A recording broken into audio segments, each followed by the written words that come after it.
welcome back to the God of Thunder podcast. My name is Kyle, and it's an absolute pleasure to have you joining me today. All right, let's jump right into it. The Chargers lost to the Packers 20-23. They're now 4-6. We're on the outside looking in as far as the playoffs go, and quite honestly, seem to be in disarray in terms of our head coaching and defensive aspects of our team. Staley is responsible for both parts of this team, and understandably so. He has been receiving shots from everybody, and I mean everybody: the fan base, the media, my neighbor who has no idea or does not watch football at all. He plays pickleball and somehow found out that Staley is absolute trash. Um, Look, I didn't want to make this a big deal today because I feel like it's all we talk about and hear in the media, but it's super bad and it's unavoidable. So I'm sure you've seen the post game presser and all of Staley's comments. I think this was really the final straw for us as Charger fans. In the press conference, he basically just constantly didn't take accountability. He shifted blame to the players and lack of execution on their part, basically saying he knows how to coach and the players are just not executing his game plan.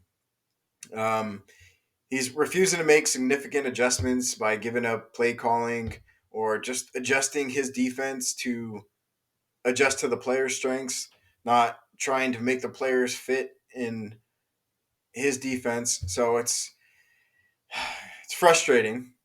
And most importantly, he disrespected the Chargers fan base by saying he's not speaking to us and basically doesn't owe us anything. Look, I understand it's infuriating as a fan base. It's infuriating as a fan who has put so much time, effort, and given so much loyalty to this team over the past 20 plus years. I expected him to be fired immediately after this press conference. But as we know, Chargers franchise, the Spanoses, they don't do that. And it's unfortunate because I think we're missing out on a real opportunity to see Kellen Moore in the head coaching position, see how well he manages game time decisions, clock management, and also see a different play caller for our defense, which, in my opinion, would give us a better idea of what our defense is really capable of, and not what it has been the past 3 years under the Staley regime. But I digress. Staley is here to stay for the remainder of the season at least, and will no doubt, in my opinion, be fired the day the season ends. Just real quick on my coaching opinion, I don't think Kellen Moore is the long term answer. I know he's a good offense coordinator, but I think that's all he is. I think we really need a veteran head coach who has great situational awareness of the game and who's not like the hot new coordinator of the NFL. I would love to see Jim Harbaugh, who is also a veteran head coach, experienced with the 49ers, head coach with the Wolverines right now. And I mean, he's just point blank period a winner everywhere he goes. That no nonsense. And hopefully he's traveling with Baltimore to LA this week and, gets to talk with the Spanoses since, he's not going to be head coaching for the Michigan Wolverines this week because he's suspended. Another controversy in the NCAA that I'm sure he doesn't want to deal with. And then finally, Bill Belichick.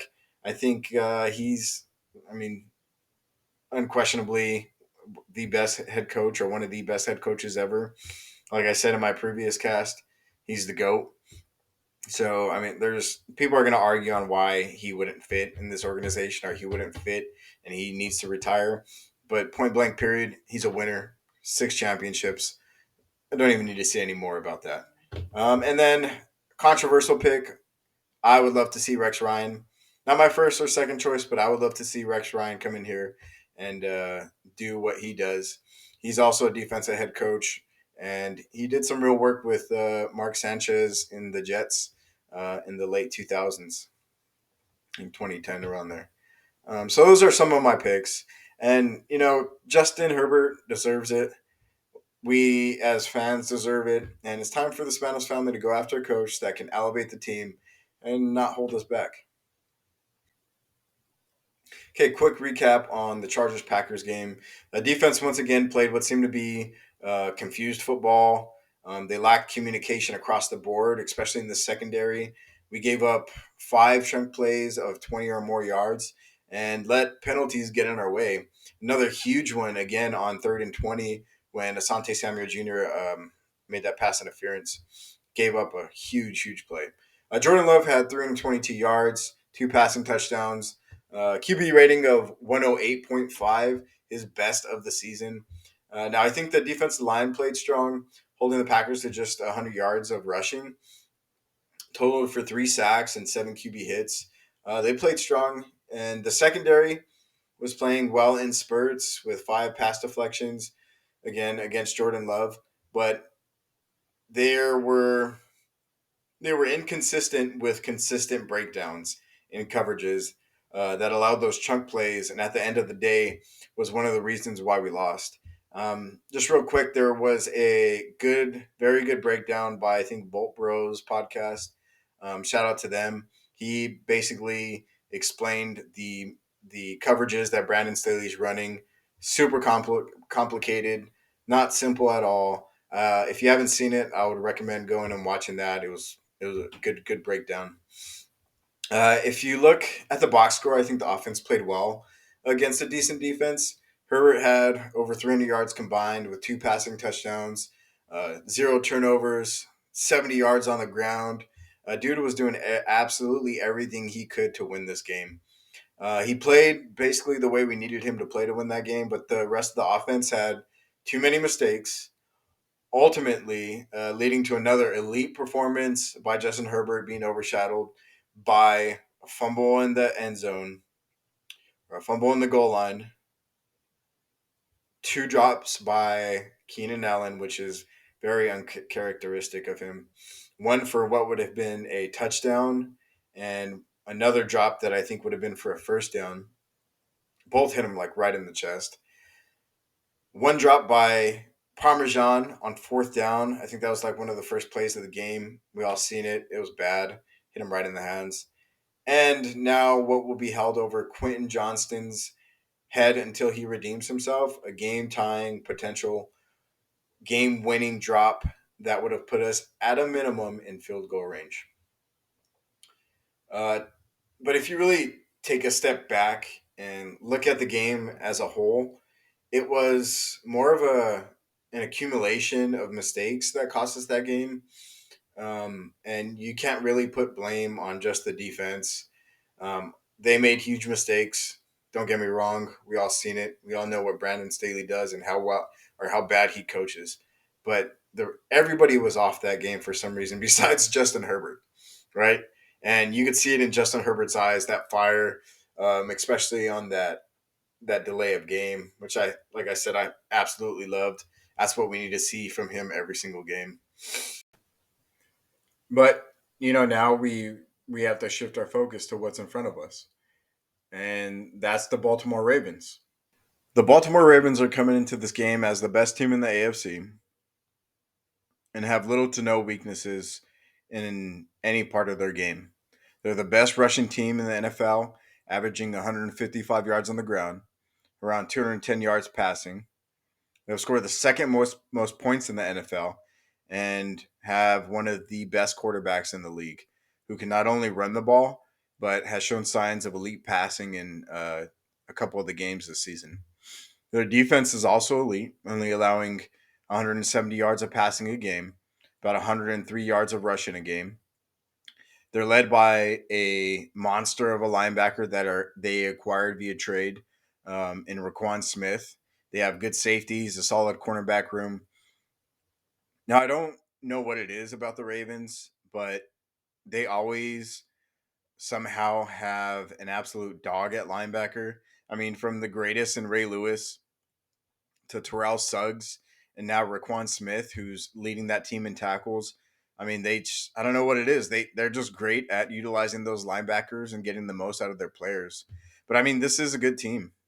They stopped the Lions' offense. They forced turnovers. They lead the league in sacks. They've really made it easy for Lamar Jackson this year, despite all the injuries that they've had. The Ravens have a trio of runners, including Lamar Jackson, who is not a running back. Um, and they're just killing the run game. And it's going to be crucial for the Ravens to have another great run game and to really keep Justin Herbert off the field.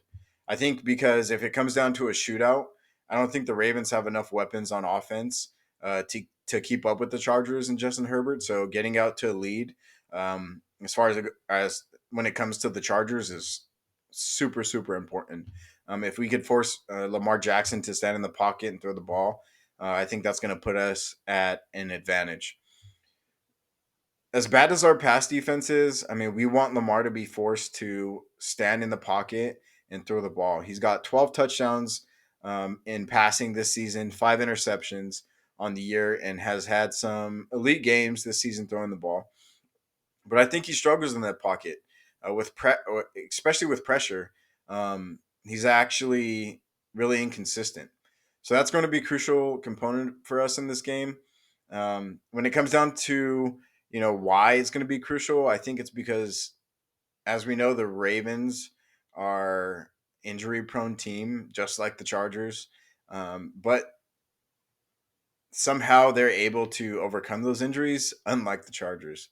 But for this game, um, the Ravens have lost two of their key targets when it comes to the receiving or passing game in Mark Andrews, who's a huge part of the Ravens offense. That's Lamar's go-to guy, and he's been his go-to guy ever since he came to the league. I know you fantasy football players are really feeling that, are probably pretty upset about it. I had him in one of my leagues, so I know how you feel. OBJ also injured his shoulder this past week, and I don't expect him to play this week. He was not able to move his arm, so that seemed pretty serious injury. May not keep him out for the whole year, but it seems pretty serious. He had one of his best games as a Raven, over 100 yards on 4 receptions. He really looked explosive, kind of reminiscent of that game he had in the Super Bowl with the Rams. He looks like he is getting back to where he was, but unfortunately, OBJ is injury prone, and as we've seen in this past game, he had another injury, which is unfortunate for him because he's a really good wide receiver. But because of his absence, I think Zay Flowers, the rookie who was drafted after Quentin Johnston, will likely have to step up. Their other two receivers, Rashad Bateman and Nelson Aguilar, are mediocre at best.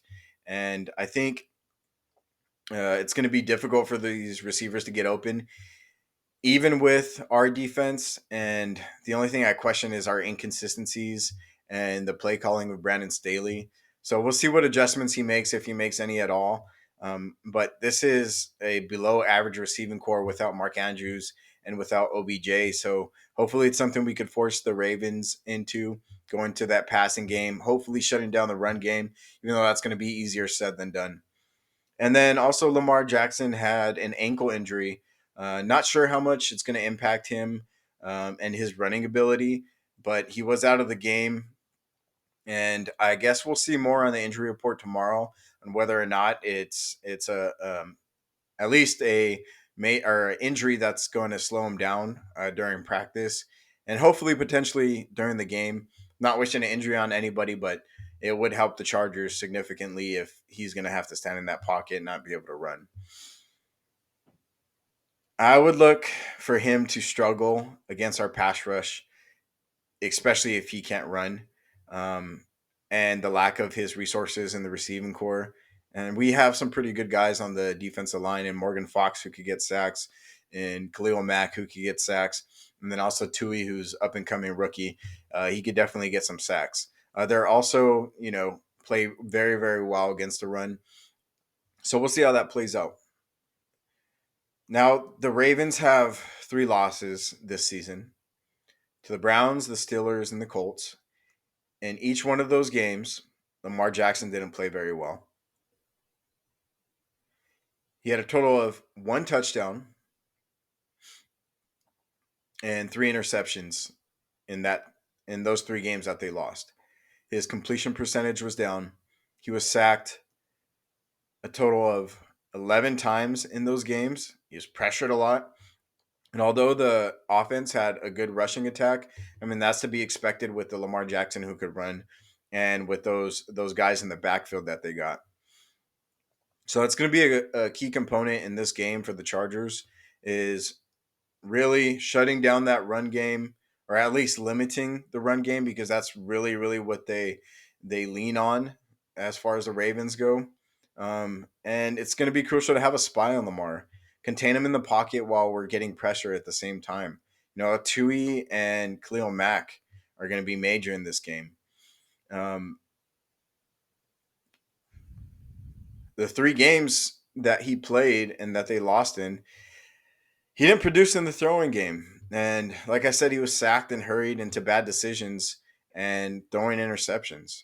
So we're going to need overall a solid showing from our front seven, those key guys, and especially K9. K9 is going to need to have his best performance as a Charger in all the seasons he's had. He is our hands down best run defender.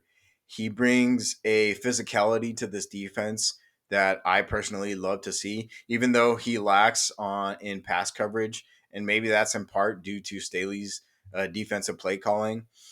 But if we want any chance at winning this week, Kenneth Murray is going to have the best game of his career and have to show us, why he deserves a contract next year. So we'll see if he could bring that physicality to the defense that we need and for the defense in order to help win this game. Now, Tui and Mac are my next two X factors. Tui is going to have his best performance as a rookie. He's absolutely solid in the run game. And then I think even him and Mac are better run defenders than Joey Bosa. And I mean, it's huge losing Joey Bosa. We're obviously a better defense with him on the field than we are without him. But these two guys, I think, are going to play very well. They've played well together when Joey Bosa was out earlier in the season. And I think having these two guys as our main edge rushers is going to be very good for us in defending the run and then also containing Lamar Jackson in that pocket because Tui's very explosive. And, Khalil Mack is just a solid veteran. He knows what he needs to do. He's such a smart player. And I think they're going to play a major role in the Chargers if we're going to want to have a chance to win. We know we can't rely on the secondary.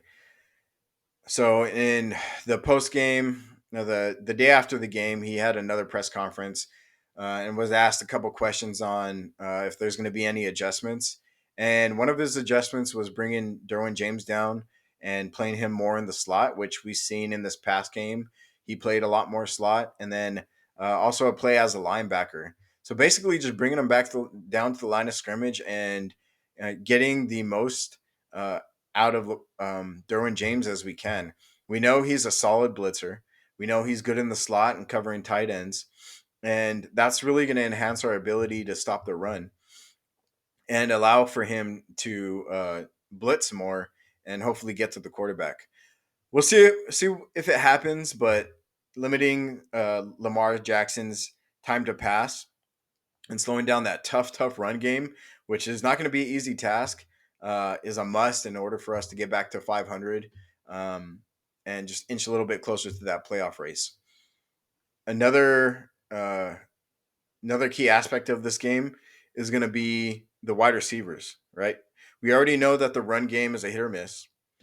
We went over 150 yards this past game, not because of the runners, but because mainly what Justin Herbert did. He ran for 73 of those yards. But we can't have another week with dropped balls or fumbles. We're one of the best teams in the league when it comes to turnover differential, and we cannot afford one single turnover in this game. And we're absolutely going to have to play mistake-free football in order to win this game. We have to be better in the red zone. I think we scored 1 for 4 in last week. If we score any other touchdown, we win that game.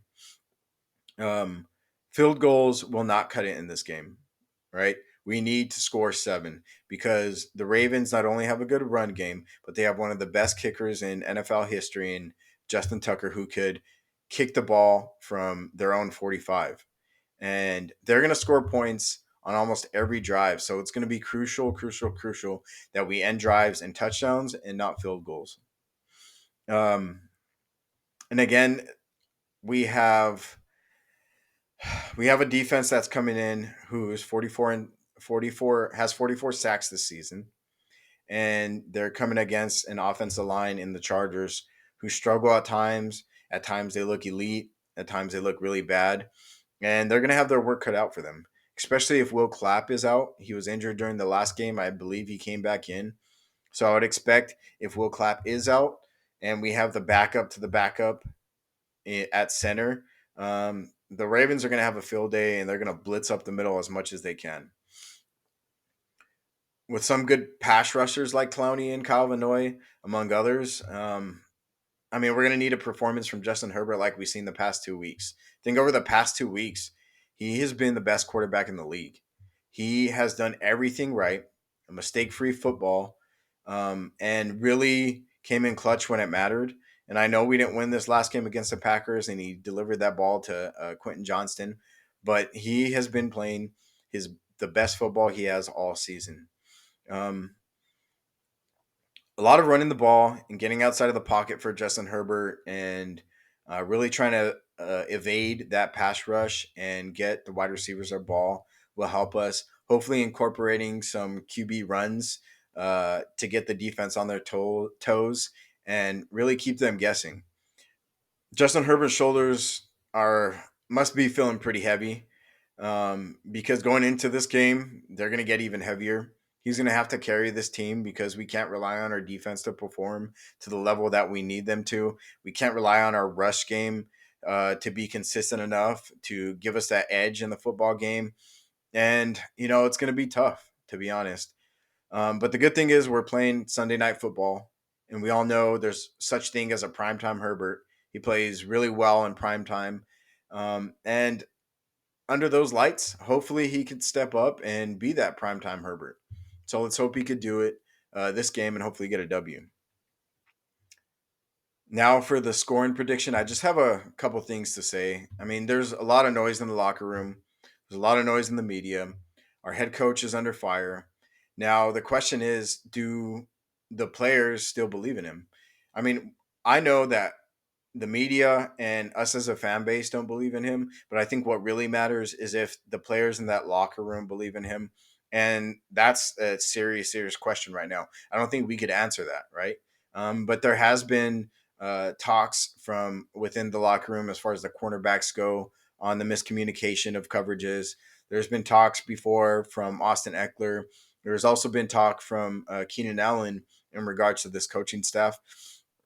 So I mean, it's a huge question, and I think we will get that answered this Sunday by the way our team comes out and plays. Like if they come out and play physical and give everything that they have uh, for this game and for this coaching staff, then we know like there's still some trust in there.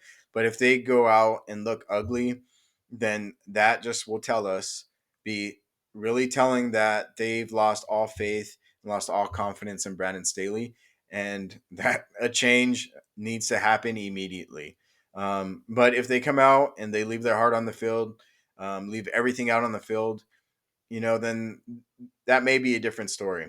I just really hope the leaders in that locker room go to Staley and tell him what he needs to hear because he's obviously not going to listen to the reporters. He's not going to listen to the media, and he's definitely not going to listen to the fans. So we'll see this Sunday. And I like to say I'm pretty unbiased when it comes to the Chargers. I am a huge fan, but I like to keep it, truthful. I like to be honest about it, and that's why I'm going to go with the Ravens to beat the Chargers on Sunday Night Football with a score of 27-24. I think it's going to be another close loss and going to be one that we look back at and say, yeah, we should have won that game. But I think that Lamar will once again expose our secondary and ultimately get the W for the Ravens. Now, if you disagree with me, I get it, but just let me know in the comments why. Um, now, let me say I want to be wrong. I want the Chargers to win. I want them to fix their defense, and I want them to come out and ball. But we'll see. Um, and again, I just want to say thank you, ladies and gentlemen, for joining me. It's been an absolute pleasure. I hope that all of you have an amazing Thanksgiving and are out on Sunday night in LA to support our team. If you liked my analysis, please like and subscribe and come back for more. This is the God of Thunder podcast. Bolt up, baby. I was given a list.